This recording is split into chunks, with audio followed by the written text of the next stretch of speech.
أعوذ بالله من الشيطان الرجيم. بسم الله الرحمن الرحيم. الحمد لله رب العالمين. الرحمن الرحيم.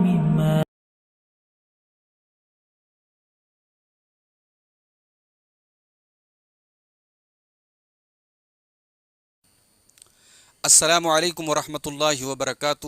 الحمدللہ رب العالمین والصلاة والسلام علی سید الانبیاء والمرسلین وعلی آلہ وصحبہ اجمعین، اما بعد. محترم ناظرین، قرآن حکیم کے 15ویں پارے کی تفسیر چل رہی ہے اور آج اس سلسلے کی آخری کڑی ہے.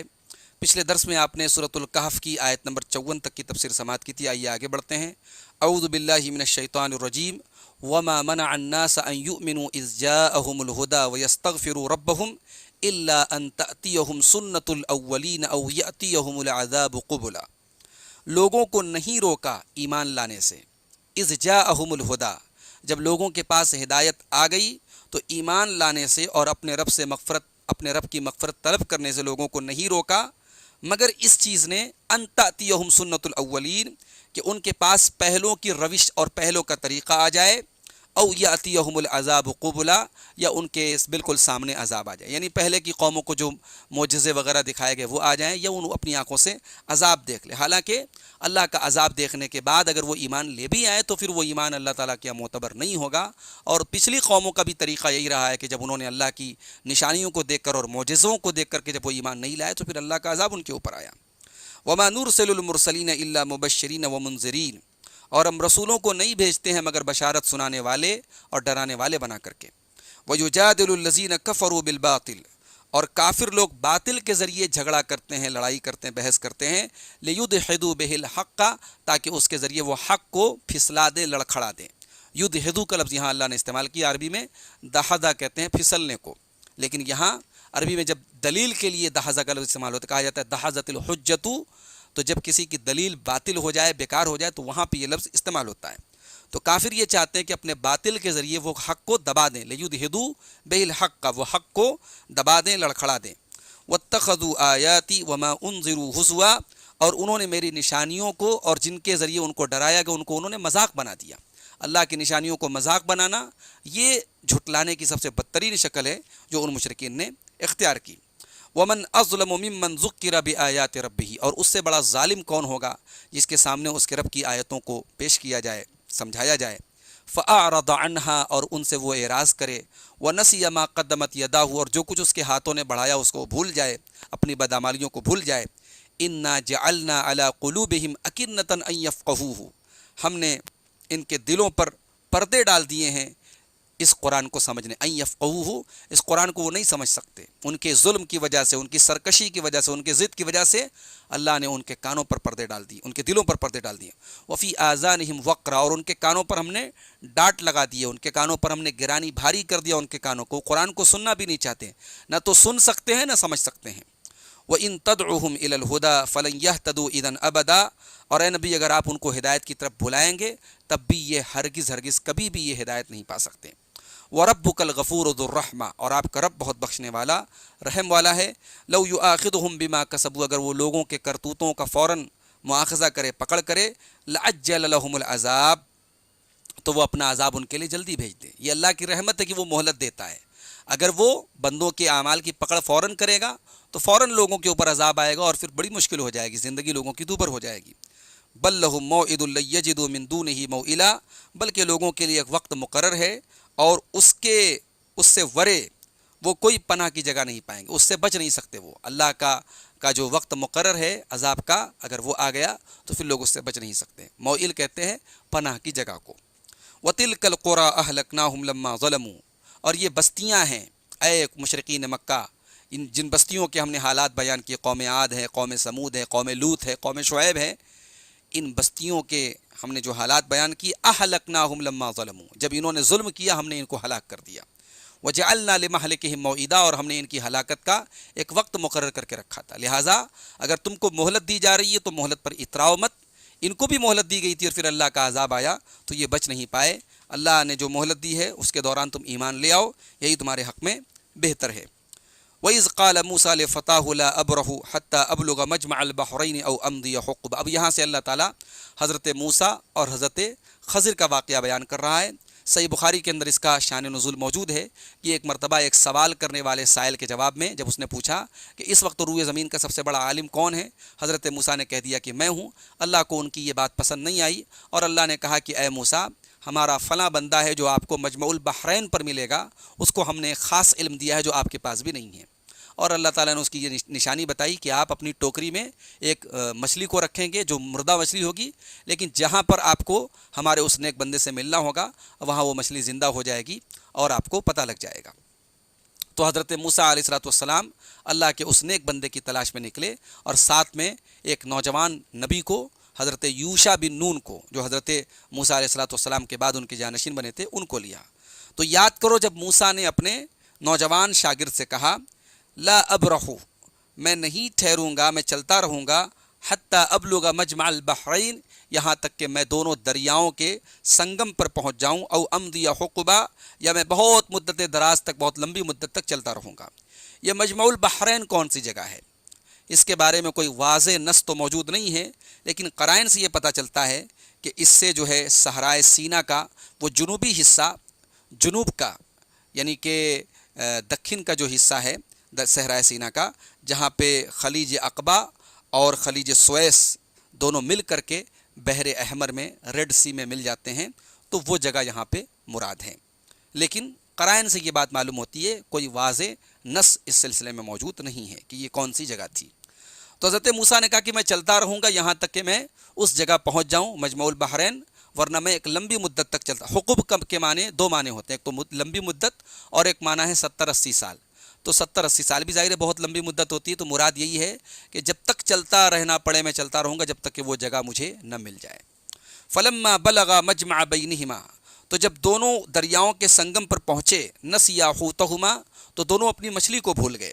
فاتخذ سبیلہ فی البحر سربا، اور مچھلی نے دریا میں سرنگ کی طرح اپنا راستہ بنا لیا۔ حضرت موسیٰ علیہ السلام اور حضرت یوشع جب یہ دونوں چلنے لگے تو راستے میں وہ جگہ آئی، وہ دریاؤں کا سنگم آیا، اور وہاں پر مچھلی جو ہے ٹوکری سے نکل کر کے زندہ ہو کر کے سمندر میں سرنگ بنا کر کے چلی گئی۔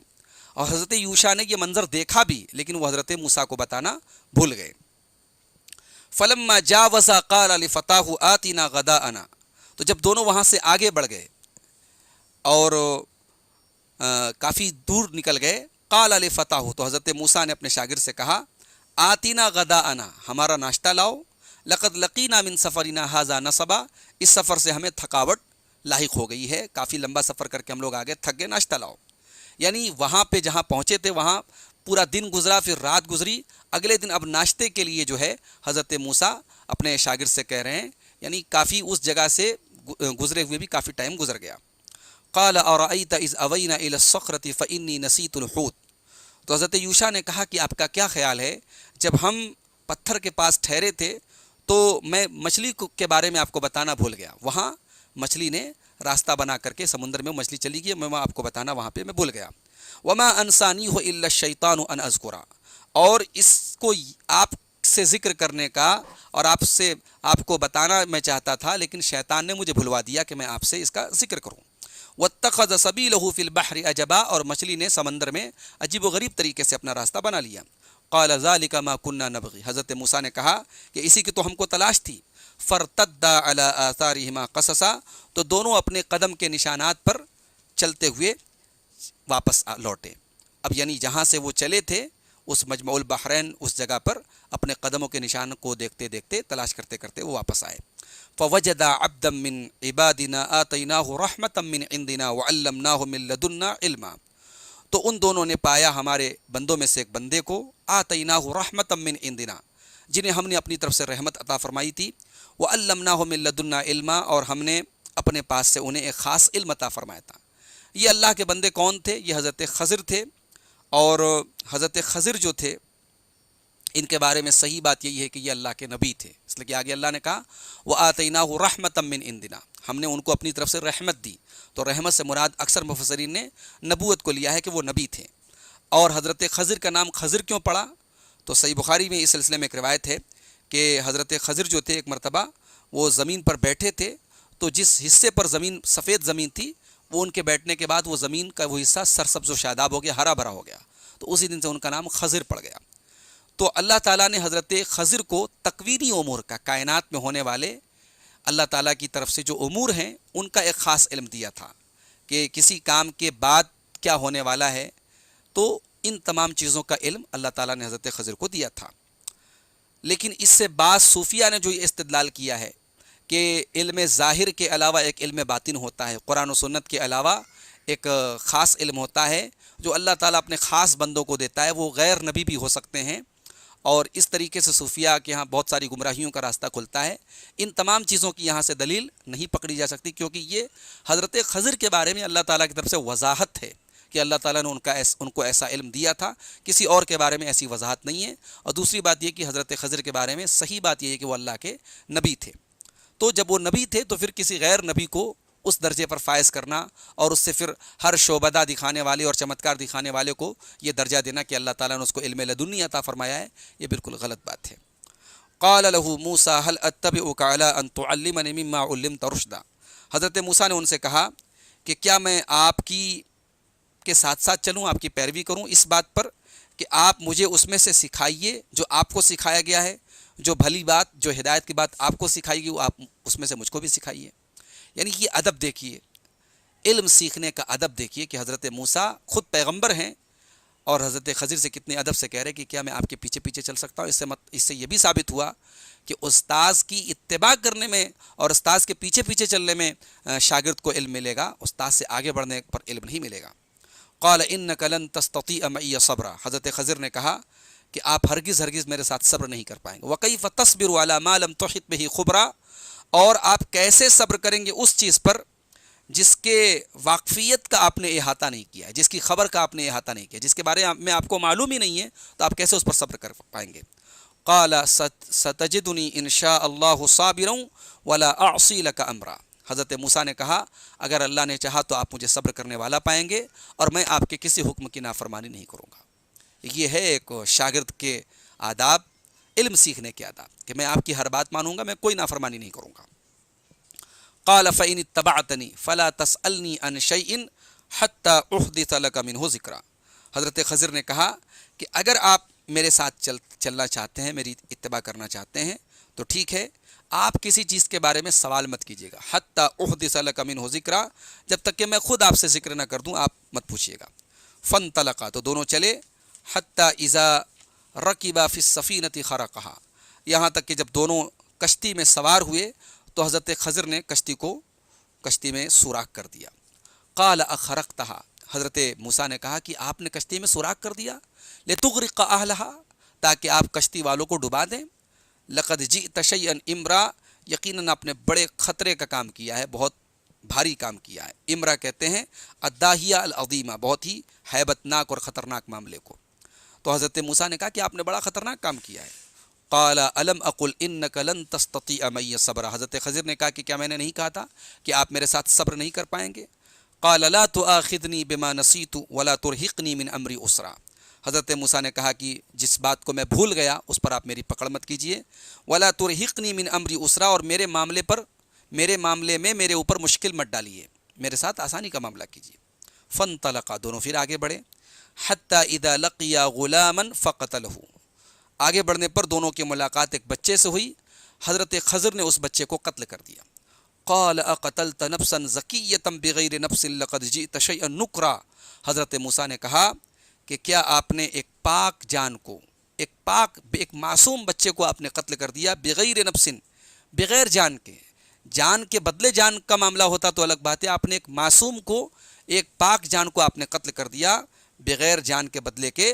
لقد جئت شیئا نکرا، آپ نے تو بہت ہی ناپسندیدہ، نکرا کہتے ہیں ایسے کام کو جس کی شریعت میں کوئی گنجائش نہ ہو، اور یہ وزن جو ہے عربی میں نکرا فعل کے وزن پر ہے، فعل کے وزن پر ایسی چیز آتی ہے جس کی تلافی نہ ہو سکے، تو چونکہ قتل ایک ایسا کام تھا جس کو ریکور نہیں کیا جا سکتا، جس کی تلافی ممکن نہیں ہے، تو حضرت موسیٰ نے کہا کہ لقد جئت شیئا نکرا، آپ نے ایسا کام کیا ہے جس کی تلافی نہیں ہو سکتی۔ تو یہیں پر 16واں پارہ مکمل ہوتا ہے۔ اب آگے یہ واقعہ 15واں پارہ مکمل ہوتا ہے. آگے یہ واقعہ 16ویں پارے میں بھی چلے گا، اور پھر اس کے بعد ہم یہ دیکھیں گے کہ حضرت خضر نے جو یہ واقعات جو ان کے ساتھ ہوئے تھے، انہوں نے بچے کو کیوں قتل کیا، انہوں نے کشتی میں سوراخ کیوں کیا، ان تمام چیزوں کی تفصیل انشاءاللہ اگلے درس میں ہم دیکھیں گے. آج کے درس میں ہم نے 15ویں پارے کو مکمل کیا. سورہ کہف کی آیت نمبر 55 سے لے کر کے 74 تک ہم نے دیکھا. اس میں ایک بات تو یہ بھی معلوم ہوئی کہ کفار مکہ جو تھے یہ بڑے ہی ضدی تھے، ہٹ دھرم تھے، اور اپنی سرکشی کی وجہ سے وہ عذاب کے منتظر تھے کہ عذاب آئے تب ہم ایمان لائیں گے، جبکہ عذاب آنے کے بعد پھر ایمان لانے کی مہلت نہیں ملے گی. اور ایک بات یہ بھی معلوم ہوئی کہ جب لوگ سرکشی کرتے ہیں، ضد اور عناد کرتے ہیں، تو اللہ تعالیٰ ان کے دلوں اور کانوں پر پردہ ڈال دیتا ہے، پھر وہ حق کو نہ تو سن سکتے ہیں نہ سمجھ سکتے ہیں. اللہ تعالیٰ کی ایک رحمت کے بارے میں معلوم ہوا کہ اللہ مہلت دیتا ہے گنہگاروں. اگر مہلت نہ دے اور فوراً سزا دے تو پھر روئے زمین پر کوئی چل نہیں سکتا. ایک بات یہ بھی معلوم ہوئی کہ اپنے علم پر کبھی ناز نہیں کرنا چاہیے، اور کبھی یہ نہیں سوچنا چاہیے کہ میں سب سے بڑا عالم ہوں. وفوق کل ذی علم علیم. جتنا بھی علم کے میدان میں آدمی نکل جائے، یہ بات یاد رکھے کہ ہر عالم سے اوپر بھی ایک عالم موجود ہے، اور اللہ تبارک و تعالیٰ جو اس کائنات کا اور ہم سب کا خالق ہے، اس کے علم کے آگے ہمارے علم کی کوئی اوقات نہیں ہے، لہٰذا علم پر کبھی ناز نہیں کرنا چاہیے. ایک بات یہ بھی معلوم ہوئی کہ سفر میں کسی کو شریک سفر بنانا چاہیے، سفر کے آداب میں سے ہیں. ایک بات یہ بھی معلوم ہوئی کہ انبیاء کو بھوک اور پیاس لگتی ہے، ان کو تھکاوٹ لگتی ہے، یہ انسانی ضرورتیں ان کے ساتھ بھی لاحق ہوتی ہیں. طلب علم کے آداب پتہ لگے کہ شاگرد کو چاہیے کہ استاذ کے پیچھے پیچھے چلے، ادب سے بات کرے اور استاذ کی نافرمانی نہ کرے. اسی طریقے سے جن چیزوں کا انسان کو علم نہ ہو، انسان ان کے اوپر صبر کرے، یہ بہت مشکل ہے، یہ بات بھی معلوم ہوئی. تو یہ تھی 15ویں پارے کی تفسیر. انشاءاللہ ہم آگے مزید قرآن کے بقیہ پاروں کی تفسیر بھی آپ کے سامنے پیش کریں گے. اللہ سے دعا ہے رب العالمین ہماری اس کوشش کو قبول فرمائے، اور ہمارے وہ تمام ناظرین جو اس سلسلے میں جڑے ہیں، اللہ تعالیٰ ان کے مال میں، ان کے اہل و عیال میں، ان کی زندگیوں میں اس قرآن کریم کو سمجھنے کی وجہ سے اللہ ان کے تمام چیزوں میں برکت عطا فرمائے. آمین. وآخر دعوانا ان الحمد للہ رب العالمین. والسلام علیکم ورحمۃ اللہ وبرکاتہ.